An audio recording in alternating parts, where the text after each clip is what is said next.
ಅನ್ನುವಂಥ ನೋವಿನಲ್ಲಿ ಇವತ್ತು ಈ ಪತ್ರಿಕಾಗೋಷ್ಠಿಯಲ್ಲಿ ನಾನು ಮಾತಾಡ್ತಿದ್ದೀನಿ.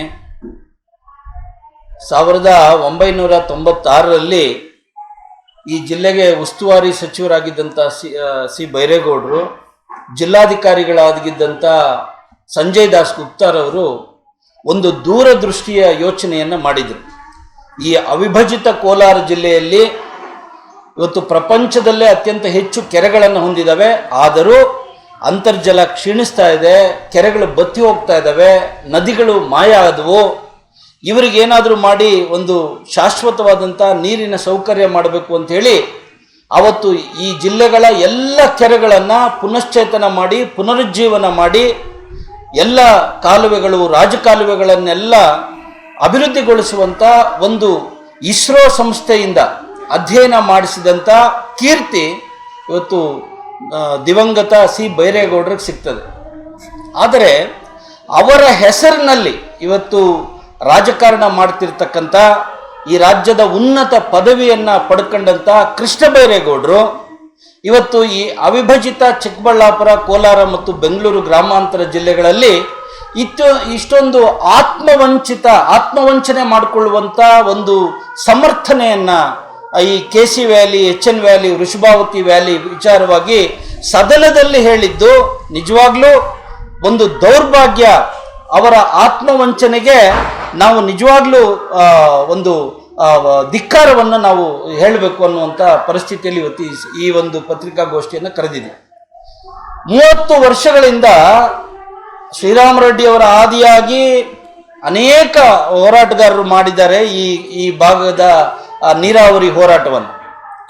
ಈ ಸುದೀರ್ಘವಾದಂಥ 30 ವರ್ಷಗಳ ನೀರಾವರಿ ಚಳುವಳಿಗೆ ಕೃಷ್ಣ ಬೈರೇಗೌಡರು ನಮ್ಮ ವಿವೇಚನೆಗೆ ಬಂದಂತೆ ಯಾವತ್ತೂ ಒಂದು ದಿನ ಯಾವುದೇ ಹೋರಾಟದಲ್ಲಿ ಭಾಗವಹಿಸಲಿಲ್ಲ. ಇಲ್ಲಿಯವರೆಗೆ ಯಾವ ಪ್ರಶ್ನೆನೂ ಅವರು ಸದನದ ಮುಂದೆ ಆಗಲಿ ಸರ್ಕಾರದ ಮುಂದೆ ಆಗಲಿ ಇಟ್ಟಿಲ್ಲ. ಮತ್ತು ಇವತ್ತು ಅನೇಕ ಯೋಜನೆಗಳಲ್ಲಿ ಈ ಜಿಲ್ಲೆಗಳಿಗೆ ಮೋಸ ಆಗ್ತಾ ಇದೆ. ಇವತ್ತು ಈ ಕೆರೆಗಳ ಅಭಿವೃದ್ಧಿಗೆ ಯಾವತ್ತೂ ಸರ್ಕಾರ ಮುಂದಾಗಲಿಲ್ಲ. ತಮ್ಮ ತಂದೆಯ ನೆನಪಿನಲ್ಲಿ ಅದನ್ನೇನಾದರೂ ಮುಂದುವರಿಸಿದ್ರ ಅಂದರೆ ಖಂಡಿತ ಅವರು ಇಲ್ಲಿವರೆಗೆ ಒಂದು ಚಕಾರವನ್ನು ಎತ್ತಿಲ್ಲ. ಇನ್ನೊಂದು ಪರಮಶಿವಯ್ಯನವರ ವರದಿ ಜಾರಿಯಾಗಬೇಕಾಗಿತ್ತು ಅಂತೇಳಿ ಇಡೀ ನಮ್ಮ ಬಯಲುಸೀಮೆಯ ಕೂಗೆದ್ದಿತ್ತು. ಅಂಥದ್ದಕ್ಕೂ ಅವರು ಯಾವತ್ತೂ ಒಂದು ದಿನ ಮಾತಾಡಲಿಲ್ಲ. ಇನ್ನು ಎತ್ತಿನಹೊಳೆ ಅನ್ನುವಂಥ ಒಂದು ಬೋಗಸ್ ಯೋಜನೆ, ಒಂದು ಈ ಸರ್ಕಾರದ ATM ಯೋಜನೆ, ಅದರಲ್ಲಿ ಹಲವಾರು ರೀತಿಯಾದಂಥ ಮೋಸ ಆಗ್ತಿದೆ ಅಂತ ಹೇಳಿ ನೀರಾವರಿ ಹೋರಾಟಗಾರರು ಅನೇಕ ವಿಜ್ಞಾನಿಗಳು ಕೊಟ್ಟಂಥ ವೈಜ್ಞಾನಿಕ ಸಂಸ್ಥೆಗಳು ಕೊಟ್ಟಂಥ ವರದಿಗಳನ್ನು ಸರ್ಕಾರದ ಮುಂದೆ ಇಟ್ಟಿತ್ತು. ಅದರ ಬಗ್ಗೆ ಯಾವತ್ತೂ ಚಕಾರ ಎತ್ತಲಿಲ್ಲ.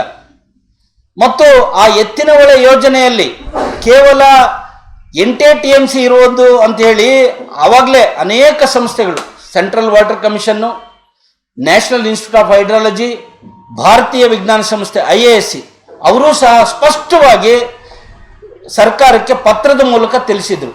ಅದನ್ನು ನಾವು ಸರ್ಕಾರದ ಮುಂದೆ ಇಟ್ಟಾಗ ಈ ಕೆಲವು ಬೋಗಸ್ ವಿಜ್ಞಾನಿಗಳಿದ್ದಾರೆ, ಸರ್ಕಾರ ಮತ್ತು ಗುತ್ತಿಗೆದಾರರು ಮೇಯಿಸ್ಕೊಂಡಿರ್ತಕ್ಕಂಥ ಕಾವಲು ನಾಯಿಗಳು, ಅವರು ಕೊಟ್ಟಂಥ ವರದಿ ಪ್ರಕಾರ ಇದರಲ್ಲಿ 24 TMC ಇದೆ, 24 TMC ಇದೆ, ನಾವು ಕೋಲಾರ ಚಿಕ್ಕಬಳ್ಳಾಪುರವನ್ನು ಹರಿತ ಜಿಲ್ಲೆಗಳನ್ನಾಗಿ ಮಾಡ್ತೀವಿ, ನೀರಿನ ಬುಗ್ಗೆಗಳನ್ನು ಎಬ್ಬಿಸ್ತೀವಿ ಅಂತ ಹೇಳಿ ಅನೇಕರು, ಮುಖ್ಯಮಂತ್ರಿ ಆದಿಯಾಗಿ ಅನೇಕ ನೀರಾವರಿ ಸಚಿವರು ಸೇರಿದಂತೆ ನಮ್ಮ ಜಿಲ್ಲೆಗಳ ಕೆಲವು ನಮ್ಮ ಹಿರಿಯ ನಾಯಕರು ಸಹ ಸಮರ್ಥಿಸಿಕೊಂಡಿದ್ದನ್ನು ಮತ್ತು ಅದೇ ವಿಶ್ವೇಶ್ವರಯ್ಯ ಜಲ ನಿಗಮ, ಕಾವೇರಿ ಜಲ ನಿಗಮವನ್ನು ಕರ್ಕೊಂಡು ಬಂದು ಇಲ್ಲಿ ಪ್ರೆಸೆಂಟೇಷನ್ನ ಕೊಡಿಸಿದ್ದನ್ನು ಸಹ ನಾವು ಯಾವತ್ತೂ ಮರೆಯಲಿಕ್ಕಾಗೋದಿಲ್ಲ. 2 ವರ್ಷದಲ್ಲಿ ನೀರು ಕೊಡ್ತೀವಿ ಅಂದರೆ ಅದರಲ್ಲಿ ಮೋಸ ಆಗ್ತಾ ಇದೆ ಅಂದಾಗ ಕೃಷ್ಣ ಬೈರೇಗೌಡರು ಮಾತಾಡಲಿಲ್ಲ. ಅದು ಹೋಗಲಿ, ಕಳೆದ ವರ್ಷ ಸರ್ಕಾರನೇ ಇದರಲ್ಲಿ 24 TMC ಇಲ್ಲ, ಇರೋದೇ 8 TMC ಅಂತೇಳಿ ಸದನದಲ್ಲಿ ನೀರಾವರಿ ಸಚಿವರು DK ಶಿವಕುಮಾರ್ ಅವರು ಉತ್ತರ ಕೊಟ್ಟರು. ಯಾರಿಗೆ? ನಮ್ಮ ಇದೇ ಕ್ಷೇತ್ರದ ಕೊತ್ತೂರು ಮಂಜುನಾಥ್ ಅವರ ಪ್ರಶ್ನೆಗೆ ಉತ್ತರವಾಗಿ ಇಲ್ಲ, ಇದರಲ್ಲಿ 24 TMC ಇಲ್ಲ, 8 TMC ನೀರಿರೋದು ಅಂತ ಹೇಳಿ ಉತ್ತರ ಕೊಟ್ಟರು. ಅವತ್ತೂ ಕೃಷ್ಣ ಬೈರೇಗೌಡರು ಒಂದು ಮಾತನ್ನು ಮಾತಾಡಲಿಲ್ಲ. ಅದಾದ ನಂತರ ಎತ್ತಿನಹೊಳೆಯಲ್ಲಿ ಬ್ರಹ್ಮಾಂಡ ಭ್ರಷ್ಟಾಚಾರ ನಡೆದಿದೆ, ಕರ್ಮಕಾಂಡ ನಡೆದಿದೆ ಅಂತ ಹೇಳಿ CAG ವರದಿ ಬಿಡುಗಡೆ ಆಯಿತು. ಕಳೆದ ವಿಧಾನಸಭಾ ಅಧಿವೇಶನದಲ್ಲಿ ಮಂಡಿಸಿದ್ರು ಸರ್ಕಾರ. ಅವತ್ತೂ ಸಹ ಕೃಷ್ಣ ಬೈರೇಗೌಡರು ಏನಪ್ಪ ನಮ್ಮ ಜಿಲ್ಲೆಗಳು 15-20 ವರ್ಷದಿಂದ ಜಾತಕ ಪಕ್ಷಿಗಳ ತರ ಕಾಯ್ತಿದಾರಲ್ಲ, ಅದರಲ್ಲಿ ಇಷ್ಟು ಮೋಸ ಆಗ್ತಿದೆಯಲ್ಲ ಅಂತ ಹೇಳಿ ಅವರು ಯಾವತ್ತೂ ಮಾತಾಡಲಿಲ್ಲ. ಇವತ್ತು KC valley, HN valley, Vrishabhavathi valley ವಿಚಾರಕ್ಕೆ ಬರೋದಾದ್ರೆ, ಈ ಯೋಜನೆ ಆರಂಭಕ್ಕೆ ಮೊದಲೇ UPA ಸರ್ಕಾರ, ಕೇಂದ್ರದಲ್ಲಿ UPA ಸರ್ಕಾರ, ಕಾಂಗ್ರೆಸ್ ಸರ್ಕಾರ, ಮನಮೋಹನ್ ಸಿಂಗ್ ಅವರ ನೇತೃತ್ವದ ಸರ್ಕಾರ CPHEO ಅಂತ ಗೈಡ್ಲೈನ್ ಅನ್ನು ಮಾಡಿ ಬೆಂಗಳೂರಿನ ತ್ಯಾಜ್ಯ ನೀರನ್ನ 3ನೇ ಹಂತಕ್ಕೆ ಶುದ್ಧೀಕರಣ ಮಾಡ್ಕೊಳ್ರಿ, ಅದ್ರ ಆದಮೇಲೆ ಮರುಬಳಕೆ ಮಾಡ್ಕೊಳ್ಳಿ ಅಂತೇಳಿ ಇಡೀ ದೇಶಕ್ಕೆ ಗೈಡ್ಲೈನ್ ಅನ್ನ ಮಾಡಿತ್ತು. ಅದನ್ನ ಕಸದ ಬುಟ್ಟಿಗೆ ಎಸೆದ್ರು. ಭಾರತೀಯ ವಿಜ್ಞಾನ ಸಂಸ್ಥೆ ಹೇಳ್ತು ಇದನ್ನ ಕಡಾಖಂಡಿತವಾಗಿ 3ನೇ ಹಂತದ ಶುದ್ಧೀಕರಣ ಮಾಡಿನೇ ಕೊಡಬೇಕು ಅಂತೇಳಿ ಸರ್ಕಾರಕ್ಕೆ. ಅದನ್ನ ಕಸದ ಬುಟ್ಟಿಗೆ ಎಸೆದ್ರು. ಅದ್ರ ಬಗ್ಗೆನೂ ಇವರು ಚಕ್ಕಾರ ಎತ್ತಲಿಲ್ಲ. ನೀರು ಪಂಪ್ ಮಾಡಕ್ ಶುರು ಮಾಡಿದ್ರು. ಇವರು ಪಂಪ್ ಮಾಡಲಿಕ್ಕೆ ಶುರು ಮಾಡಿದ ಮೇಲೆ ನ್ಯಾಷನಲ್ ಗ್ರೀನ್ ಟ್ರಿಬ್ಯುನಲ್ ನ ಒಂದು ಮಾನಿಟರಿಂಗ್ ಕಮಿಟಿ ಕೋಲಾರ, ಚಿಕ್ಕಬಳ್ಳಾಪುರಕ್ಕೆ ಬಂದು ಅಧ್ಯಯನ ಮಾಡಿತು. ಯಾರ ನೇತೃತ್ವದಲ್ಲಿ? ಕರ್ನಾಟಕ ರಾಜ್ಯ ಮಾಲಿನ್ಯ ನಿಯಂತ್ರಣ ಮಂಡಳಿಯ ನೇತೃತ್ವದಲ್ಲಿ. ಆ ಕರ್ನಾಟಕ ಮಾಲಿನ್ಯ ನಿಯಂತ್ರಣ ಮಂಡಳಿ ಮತ್ತು NGT ಮಾನಿಟರಿಂಗ್ ಕಮಿಟಿ ಸರ್ಕಾರಕ್ಕೆ ಪತ್ರ ಬರೀತು. ಆ ಪತ್ರದ ಕಾಪಿನೂ ಸಹ ಸರ್ಕಾರದ ಮುಂದೆ ಇದೆ, ನಮ್ಮಲ್ಲೂ ಇದೆ.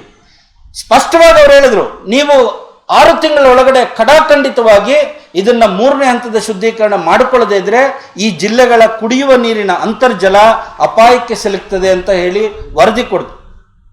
ಅದನ್ನ ಬಗ್ಗೆನೂ ಮಾತಾಡಲಿಲ್ಲ, ಸರ್ಕಾರನೂ ಅದ್ರ ಬಗ್ಗೆ ಗಮನ ಕೊಡಲಿಲ್ಲ. ಆದರೆ ಇತ್ತೀಚೆಗೆ ನಾವು ಯಾರು ಬೆಂಗಳೂರಿನ ಅಕ್ಕಪಕ್ಕದ ಜಿಲ್ಲೆಗಳವರು ಇದ್ದೀವಿ, ನಾವು ಬೆಳೆದು ಬೆಂಗಳೂರಿಗೆ ಸಪ್ಲೈ ಮಾಡ್ತಿರ್ತಕ್ಕಂಥ ತರಕಾರಿಗಳಲ್ಲಿ ರಾಸಾಯನಿಕಗಳಿದಾವೆ, ಭಾರಿ ಲೋಹದ ಅಂಶಗಳಿದಾವೆ ಅಂತೇಳಿ ಸೆಂಟ್ರಲ್ ಪೊಲ್ಯೂಷನ್ ಕಂಟ್ರೋಲ್ ಬೋರ್ಡ್ ಹೇಳ್ತು. ಮತ್ತು ಆ ವರದಿಯಲ್ಲಿ ಕೋಲಾರದ ಕೆಲವು ಮಣ್ಣಿನ ಪರೀಕ್ಷೆಗಳನ್ನು ಮಾಡಿದೀವಿ, ಅದರಲ್ಲಿ ಭಾರಿ ಲೋಹದ ಅಂಶಗಳಿದಾವೆ ಅಂತ ಹೇಳ್ತು. ನೀರಿನ ಸ್ಯಾಂಪಲ್ಸ್ ಅನ್ನು ತೆಗೆದಿದ್ದೀವಿ, ಅದರಲ್ಲಿ ಭಾರಿ ಲೋಹದ ಅಂಶಗಳಿದಾವೆ ಅಂತ ಹೇಳ್ತು. ಅದಕ್ಕೂ ಸಹ ಚಕಾರ ಎತ್ತದಂತ ನಮ್ಮ ಕೃಷ್ಣ ಬೈರೇಗೌಡರು ಇವತ್ತು ನಮ್ಮ ಯಾವ ಒಬ್ಬ ಶಾಸಕ ಅವರು ಕಳಕಳಿಯಿಂದ ನಾವು ಕೊಟ್ಟಂತ ಎಲ್ಲ ಅಂಕಿಅಂಶಗಳನ್ನು, ವರದಿಗಳನ್ನು ಅಧ್ಯಯನ ಮಾಡಿ ಸರ್ಕಾರದ ಮುಂದೆ ನಮ್ಮ ಜಿಲ್ಲೆಗಳ ಪರವಾಗಿ ಧ್ವನಿ ಎತ್ತಿದ್ರೆ ಅವರ ಧ್ವನಿಗೆ ಉತ್ತರಿಸಬೇಕಾದಂತ ಸಣ್ಣ ನೀರಾವರಿ ಸಚಿವರು ಮೌನವಾಗಿದ್ದಾರೆ. ಆಮೇಲೆ ಅದಕ್ಕಿಂತಲೂ ಇಂಪಾರ್ಟೆಂಟು ಗುಣಮಟ್ಟ, ನೀರಿನ ಗುಣಮಟ್ಟದ ವಿಚಾರವನ್ನು ಹೇಳಬೇಕಾಗಿರ್ತಕ್ಕಂಥ BWSSB ಸಚಿವರು DK ಶಿವಕುಮಾರ್ ಅವರು, ಅರ್ಬನ್ ಡೆವಲಪ್ಮೆಂಟ್ ಮಿನಿಸ್ಟರ್, ಅವರೂ ಮೌನವಾಗಿದ್ದಾರೆ. ಆದರೆ ಈ ಜಿಲ್ಲೆಗಳ ಋಣದಲ್ಲಿರ್ತಕ್ಕಂಥ, ಈ ಜಿಲ್ಲೆಗಳ ಋಣದಿಂದ ಇವತ್ತು ಅಂತ ಅಧಿಕಾರವನ್ನು ಪಡೆದಿರ್ತಕ್ಕಂಥ, ಈ ಜಿಲ್ಲೆಗಳ ಋಣ ತೀರಿಸಲಿಕ್ಕೆ ತಮ್ಮ ಕೊಡುಗೆಯನ್ನು ಕೊಡಬೇಕಾಗಿದ್ದಂಥ ಕೃಷ್ಣ ಬೈರೇಗೌಡರು ಎದ್ದು ನಿಂತು ಇದು ಎಲ್ಲ ಬಹಳ ಚೆನ್ನಾಗಿದೆ, ಇದರ ಗುಣಮಟ್ಟ ಚೆನ್ನಾಗಿದೆ, 3ನೇ ಹಂತದ ಶುದ್ಧೀಕರಣ ಬೇಕಾಗಿಲ್ಲ ಅನ್ನುವಂತ ಒಂದು ಅಂದ್ರೆ ತಕ್ಷಣ ಅಂದ್ರೆ ಅವ್ರಿಗೆ ಅದರಲ್ಲಿ ಸಂಬಂಧನೇ ಇಲ್ಲ ಆ ಜಾಗದಲ್ಲಿ, ಆದರೂ ಸಹ ಅವರು ಹೇಳಿ ಈ 3 ಜಿಲ್ಲೆಗಳ ಜನರನ್ನ ಹಾದಿ ತಪ್ಪಿಸುವಂತ ಕೆಲಸವನ್ನು ಮಾಡಿದ್ದು ಮಾತ್ರ ಬಹಳ ದುರ್ದೈವ. ನೋಡಿ, ಇವತ್ತು ತಮ್ಮ ಮುಂದೆ ಹೇಳಲಿಕ್ಕೆ ಇಚ್ಛೆ ಪಡ್ತೇನೆ, ಯಾವ ಈ 3 ಜಿಲ್ಲೆಗಳಿಗೆ ಇವರು KC valley, Vrishabhavathi valley, HN valley ಅಂತ ಕೊಡಬೇಕು ಅಂತಿದ್ದಾರೋ ಆ 3 ಯೋಜನೆಗಳ ಮೇಲೆ ತಮಿಳುನಾಡು ಸರ್ಕಾರ 2015ರಲ್ಲಿ ಸುಪ್ರೀಂ ಕೋರ್ಟ್ನಲ್ಲಿ ದಾವೆಯನ್ನು ಹಾಕೊಂಡಿದೆ. ಈ 3 ಯೋಜನೆಗಳಿಂದ ಬಹಳ ಅತ್ಯಂತ ಅಪಾಯಕಾರಿ ಕಲುಷಿತ ನೀರು, ತ್ಯಾಜ್ಯ ನೀರು, ಭಾರಿ ಲೋಹದ ಅಂಶಗಳಿರ್ತಕ್ಕಂಥ ನೀರು ನಮ್ಮ ಕಾವೇರಿ ನದಿಗೆ, ಈ ಕಡೆಯಿಂದ ತೆನ್ಪೆನ್ನಿಯಾರ್ ಮತ್ತು ಆ ಕಡೆಯಿಂದ ಕಾವೇರಿ ನದಿಗೆ ಸೇರಿ ನಮ್ಮ ಕಾವೇರಿ ನದಿ ಪೊಲ್ಯೂಟ್ ಆಗ್ತಾ ಇದೆ ಅನ್ನುವಂಥ ದಾವೆಯನ್ನು ಅವರು ಹೂಡಿದ್ದಾರೆ. ಇದರ ಯಾವುದರ ಬಗ್ಗೆನೂ ವಿವೇಚನೆ ಇಲ್ಲದಂತ, ವಿವೇಕ ಇಲ್ಲದಂತ ನಮ್ಮ ಕೃಷ್ಣ ಬೈರೇಗೌಡರು ಇವತ್ತು ಇಂಥ ಒಂದು ಉಡಾಫೆ ಉತ್ತರವನ್ನು ಕೊಡ್ತಿರ್ತಕ್ಕಂಥದ್ದು ನೀರಾವರಿ ಹೋರಾಟಗಾರರನ್ನ ಕೆರಳಿಸಿದೆ. ನಾವು ಈ ಮಾಧ್ಯಮದ ಮೂಲಕ ಅವರಲ್ಲಿ ಒಂದು ಆಗ್ರಹವನ್ನು ಮಾಡ್ತಾ ಇದ್ದೀವಿ. ಇದು ಎಲ್ಲೆಲ್ಲೋ ಮಾತಾಡಿ ಸ್ಟೇಟ್ಮೆಂಟ್ಸ್ ಕೊಟ್ಟು ಜನರನ್ನು ಹಾದಿ ತಪ್ಪಿಸುವಂತ ವಿಚಾರ ಅಲ್ಲ. ಸರ್ಕಾರದ ಪರವಾಗಿ ನೀವೂ ಬನ್ನಿ, ಇದೇ ಕೋಲಾರದಲ್ಲಿ ಮಾಧ್ಯಮದವರ ಮೂಲಕ, ಮಾಧ್ಯಮದವರ ಮುಂದೆ ಒಂದು ಜನತಾ ನ್ಯಾಯಾಲಯವನ್ನು ನಾವು ಏರ್ಪಾಟ್ ಮಾಡೋಣ, ಸಂವಾದವನ್ನು ಏರ್ಪಾಟ್ ಮಾಡೋಣ. ನಾವು ಯಾವ ವೈಜ್ಞಾನಿಕ ಸಂಸ್ಥೆಗಳಿದೀವೋ ಅದೇ ಆಧಾರಗಳನ್ನು ನಾವು ತರ್ತೀವಿ ಹೋರಾಟಗಾರರು. ನೀವು ನಿಮ್ಮ ಕಾವಲು ಸಂಸ್ಥೆಗಳನ್ನ ನೇಮಿಸ್ಕೊಂಡಿದ್ದೀರಲ್ಲ, ಕೋಟಿ ಕೊಟ್ಟು ಆ ಕಾವಲು ಸಂಸ್ಥೆಗಳ ಕೊಟ್ಟಂತ ವರದಿಗಳನ್ನು ಸಹ ತಗೊಂಬನ್ನಿ. ಯಾವುದರಲ್ಲಿ ನೈಜತೆ ಇದೆ, ಯಾವುದನ್ನ ನಂಬಬೇಕು ಅಂತ ಅನಿಸುತ್ತೋ ಆ ನಿಟ್ಟಿನಲ್ಲಿ ಈ ಜಿಲ್ಲೆಗಳ ಹಿತಾಸಕ್ತಿಗೋಸ್ಕರ ಮುಂದಿನ ಪೀಳಿಗೆಗಳನ್ನು ಉಳಿಸ್ಕೋದಕ್ಕೋಸ್ಕರ ನೀವು ಇಂಥ ಕೆಲಸವನ್ನು ಸವಾಲಾಗಿ ತಗೊಂಡು ಮಾಡಲೇಬೇಕು ಅನ್ನೋಂಥ ಒತ್ತಾಯವನ್ನು ಮಾಡ್ತಾ ನೀವೇನಾದರೂ ಇದಕ್ಕೆ ನೀವು ಸ್ಪಂದಿಸದೆ ಪಲಾಯನವಾದವನ್ನೇನಾದರೂ ಮಾಡಿದ್ರೆ ಖಂಡಿತ ಈ ಹೋರಾಟದ ಬಿಸಿಯನ್ನ ನೀವು ಇದಕ್ಕೆ ಬೆಲೆಯನ್ನು ತೆರಬೇಕಾಗ್ತದೆ ಅನ್ನುವಂಥ ಎಚ್ಚರಿಕೆಯನ್ನು ಸಹ ನಾವು ಕೊಡ್ತಾ ಈ ಒಂದು ಪತ್ರಿಕಾಗೋಷ್ಠಿಯಲ್ಲಿ ಏನು ಬಜೆಟ್ನಲ್ಲಿ ನಾವು ಏನು ಒಂದು ಆ ಭರವಸೆಯನ್ನಿಟ್ಟಿದ್ವಿ, ಮುಖ್ಯಮಂತ್ರಿಗಳೇ ನಂದಿ ಬೆಟ್ಟಕ್ಕೆ ಬಂದಾಗ ಜನರು ಕೇಳಿದ್ರೆ ನಾವು ಟರ್ಸರಿ ಟ್ರೀಟ್ಮೆಂಟ್ ಮಾಡ್ತೀವಿ ಅನ್ನುವಂಥ ಮಾತನ್ನ ನಂದಿ ಬೆಟ್ಟದ ಕ್ಯಾಬಿನೆಟ್ ಮೀಟಿಂಗ್ ಮುಗಿದ ನಂತರ ಹೇಳಿದ್ರು. ಅದರ ಭಾಗವಾಗಿ 3 ಜಿಲ್ಲೆಗಳಲ್ಲಿ ಶಾಶ್ವತ ನೀರಾವರಿ ಹೋರಾಟ ಸಮಿತಿ ಚಿಕ್ಕಬಳ್ಳಾಪುರದಲ್ಲಿ, ಕೋಲಾರದಲ್ಲಿ ಮತ್ತು ಬೆಂಗಳೂರು ಗ್ರಾಮಾಂತರದಲ್ಲಿ ಜಲಾಗ್ರಹ ಜನಜಾಗೃತಿ ಸಮಾವೇಶಗಳನ್ನು ಏರ್ಪಾಡು ಮಾಡಿ ಸಾವಿರಾರು ಜನರನ್ನು ಅಲ್ಲಿಗೆ ಕರೆದುಕೊಂಡು ಬಂದು ಅನೇಕ ಸಂಘಟನೆಗಳನ್ನು ಒಗ್ಗೂಡಿಸಿಕೊಂಡು ಜಸ್ಟಿಸ್ ವಿ ಗೋಪಾಲಗೌಡರ ನೇತೃತ್ವದಲ್ಲಿ ಸಮಾವೇಶಗಳನ್ನು ಯಶಸ್ವಿಯಾಗಿ ಮಾಡಿದ್ವಿ. ಅದರಲ್ಲಿ ಒಂದೇ ಕೂಗಿತ್ತು, ಈ ಬಜೆಟಲ್ಲಿ 3ನೇ ಹಂತದ ಶುದ್ಧೀಕರಣ ಮಾಡಲೇಬೇಕು ಅಂತ. ನಾವು ಮಾಡ್ತಾರೆ ಅನ್ನುವಂಥ ಭರವಸೆಯನ್ನಿಟ್ಟಿದ್ವಿ. ಆದರೆ ನಮ್ಮ ಜಿಲ್ಲೆಗಳ ನಾಯಕರೇ ಈ ರೀತಿಯಾದಂಥ ಒಳಸಂಚು ಮಾಡಿ ಪಿತೂರಿ ಮಾಡಿದ್ರೆ ಮುಖ್ಯಮಂತ್ರಿಗಳು ಯಾಕೆ ಕೊಡ್ತಾರೆ?